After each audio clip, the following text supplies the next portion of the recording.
देख रहे हैं फिल्म न्यूज, आपके साथ मैं हूं शिवानी मिश्रा। वक्त हो गया है दिन भर की बड़ी खबरों को फटाफट अंदाज में बताने का, तो चलिए बुलेटिन की शुरुआत करते हैं। प्रधानमंत्री नरेंद्र मोदी ने इटली के प्रधानमंत्री मारियो ड्रैगी से मुलाकात की। दोनों के बीच आमने सामने की बैठक हुई।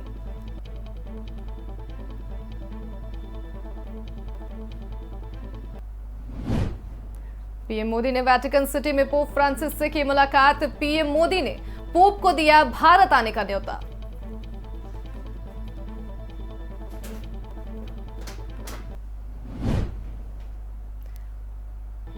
गृह मंत्री अमित शाह ने किया घसियारी कल्याण योजना का शुभारंभ। बोले, पहाड़ पर पशुओं के लिए चारा लाना बड़ी चुनौती।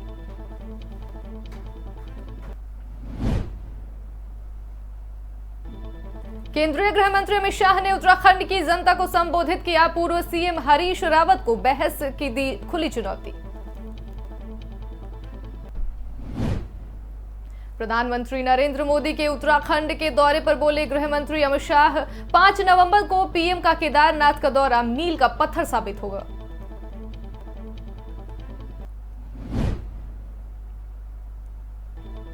उत्तराखंड के पूर्व सीएम हरीश रावत ने की घोषणा। कांग्रेस की सरकार बनने पर बनाएंगे 9 नए जिले।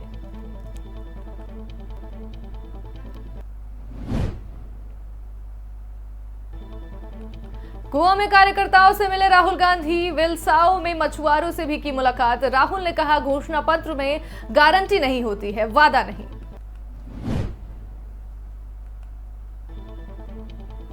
कांग्रेस नेता राहुल गांधी गोवा की पायलट टैक्सी में हुए सवार। राहुल बॉम्बेलिम से पणजी के आजाद मैदान तक पहुंचे।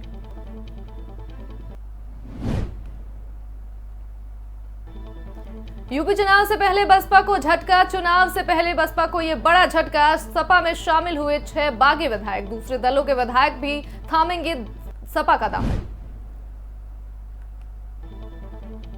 छत्तीसगढ़ के पूर्व सीएम रमन सिंह पहुंचे अयोध्या। हनुमानगढ़ी और राम जन्मभूमि का किया दर्शन पूजन।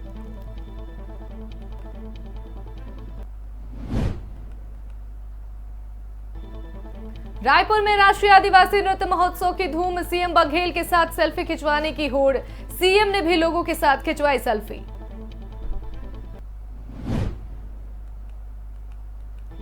मुंगेली में राज्य स्तरीय शाइल क्रीडा प्रतियोगिता का आयोजन। शहीद धनंजय राजपूत स्टेडियम में हुआ कार्यक्रम का आयोजन। प्रतियोगिता के अतिथियों को दी गई सलामी। रायपुर में आदिवासी महोत्सव का भव्य आयोजन। मंच पर नेताओं ने भी बजाए ढोल नगाड़े। 7 देशों से आए हैं प्रतियोगी।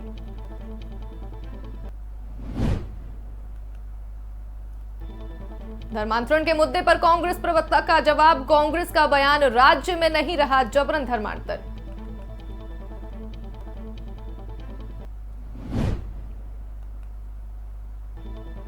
बढ़ते कोरोना मामलों पर रायपुर प्रशासन अलर्ट। रायपुर रेलवे स्टेशन पर हो रही कोरोना जांच। 10 दिन में 9000 यात्रियों की हो चुकी है जांच।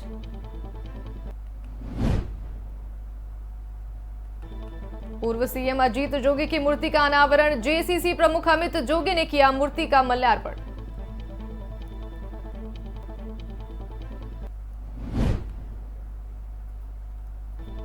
दिल्ली सरकार को हाईकोर्ट की फटकार। स्ट्रीट वेडिंग योजना तैयार न करने पर नाराजगी। हाईकोर्ट ने कहा, राजनीति और मजाक हो चुका है, आप काम करें।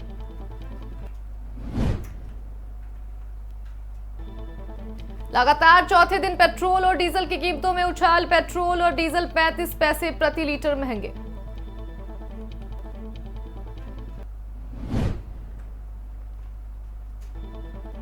ग्रेटर नोएडा की ईस्टर्न पेरिफेरल एक्सप्रेसवे पर कार हीट होने से कार में लगी आग। पिता और बेटे ने बचाई जान।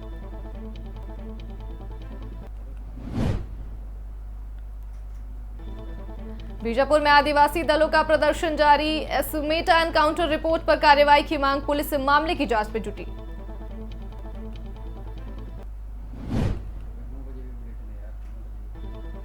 चीन सीमा तक सड़कें चौड़ी करने को लेकर सुप्रीम कोर्ट में सुनवाई। सुरक्षा कारणों से किया जा रहा है चौड़ीकरण। Attorney general.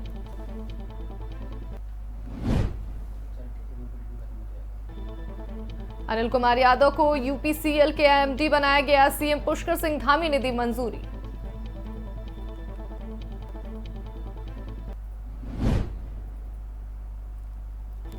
योगी सरकार पर प्रियंका का हल्ला बोल। यूपी चुनाव से पहले प्रियंका का बयान, कहा यूपी में हो रही है बिजली के बिल के जरिए लूट।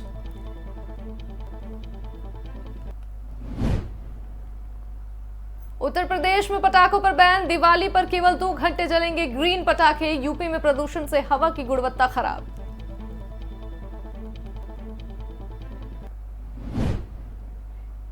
दिल्ली से बिहार जाने वालों के लिए खुशखबरी, यात्रियों को टिकट के लिए अब नहीं होना परेशान। रेलवे ने चलाई त्योहार के लिए स्पेशल ट्रेन।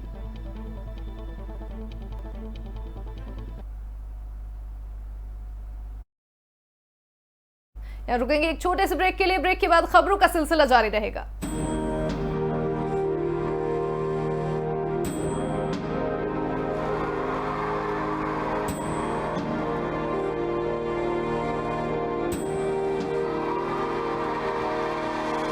बच्चा बच्चा देशभक्ति पढ़ेगा, अब बच्चा बच्चा देशभक्त बनेगा।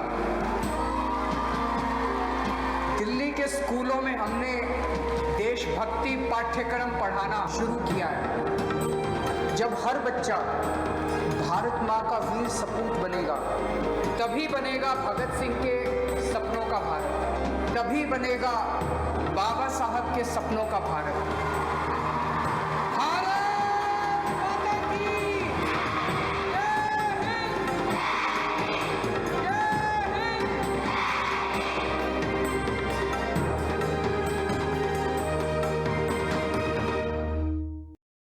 ब्रेक के बाद एक बार फिर से आप सभी का स्वागत है। चलिए खबरों का रुख करेंगे। अमरोहा में भिकारियों की महापंचायत का आयोजन, हजारों किसानों की महापंचायत में हुए शामिल। किसानों की पंचायत में टुकैत भी शामिल।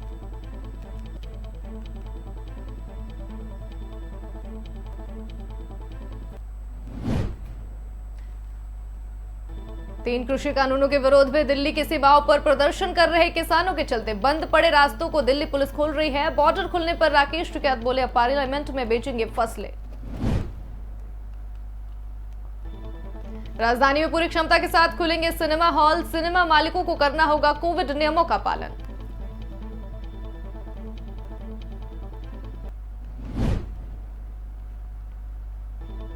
यूपी में बढ़ रहा जीका वायरस का खतरा, स्वास्थ्य विभाग ने जारी किया अलर्ट। ताजमहल पर आने वाले पर्यटकों की होगी स्क्रीनिंग।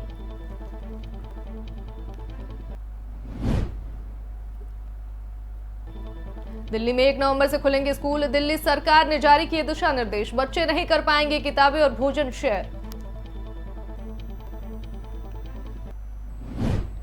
5.5 लाख का इनामी डकैत गौरी यादव ढेर। यूपी एसटीएफ ने चित्रकूट के जंगल में किया ढेर। गिरोह के बाकी सदस्यों की पकड़ने के लिए कॉम्बिंग जारी।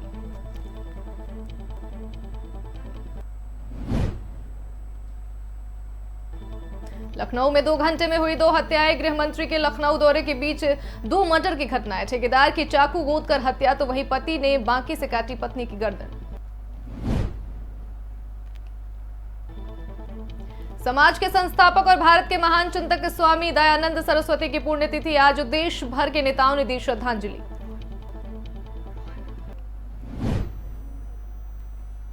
अमेरिका में महंगी हुई दवाएं, दवा कंपनियों की लॉबिंग के आगे हार गए जो बाइडेन।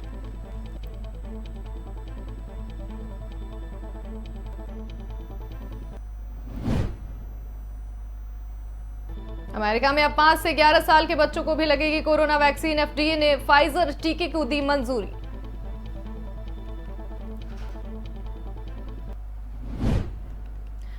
बिगड़ रही है राजधानी की हवा, तेजी से बढ़ रहा है प्रदूषण। एक्यूआई बेहद खराब श्रेणी में पहुंचा।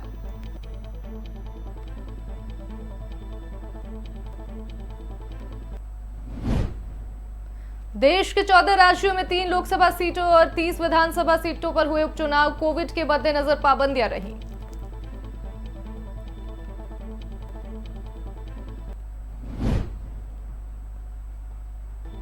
पाकिस्तान में मंदिर में लूटपाट और तोड़फोड़। कोटरी क्षेत्र में बनाया गया हिंदुओं को भी निशाना।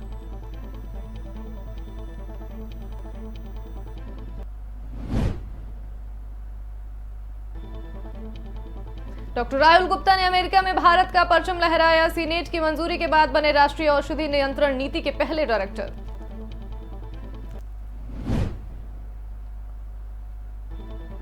न्यूजीलैंड के खिलाफ मैच से पहले बोले विराट कोहली, हमारा फोकस खेल पर है।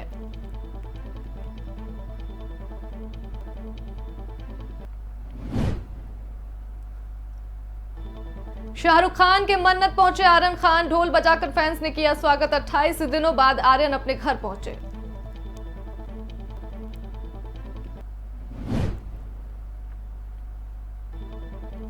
आर्यन खान की रिहाई पर बोले राम गोपाल वर्मा, इस दिवाली भी खान रिलीज हुआ, फैंस जता रहे हैं आर्यन की खुशी।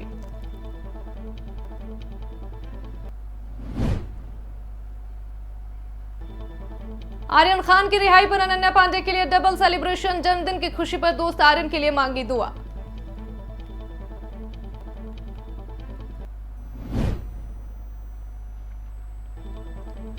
हर किरदार में जान डालने वाले नवाजुद्दीन ने लिया बड़ा फैसला, ओटीटी से लेंगे संन्यास।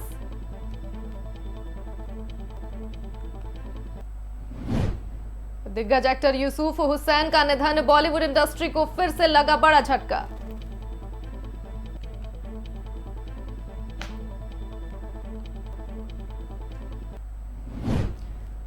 दुबई में डिनर के लिए निकली एक्ट्रेस दीपिका पादुकोण, लुक देखकर फैंस ने की तारीफ।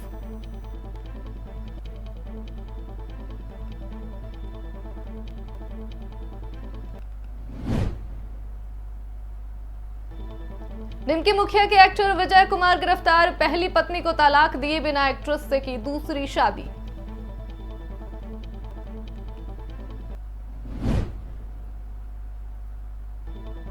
दान की गई दिवंगत अभिनेता पुनीत राजकुमार की आंखें, पिता राजकुमार ने भी किया था नेत्रदान।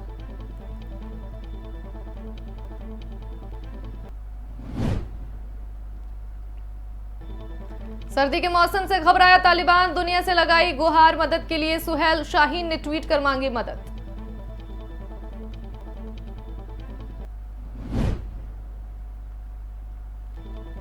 अफगानिस्तान में कैश की किल्लत, अब गेहूं के भरोसे चल रही है तालिबान सरकार। अफगानिस्तान में लोग जिंदगी और मौत के बीच जूझ रहे हैं। इस बुलेटिन में फिलहाल के लिए इतना ही। तमाम अपडेट्स के लिए देखते रहिए FM न्यूज़। नमस्कार।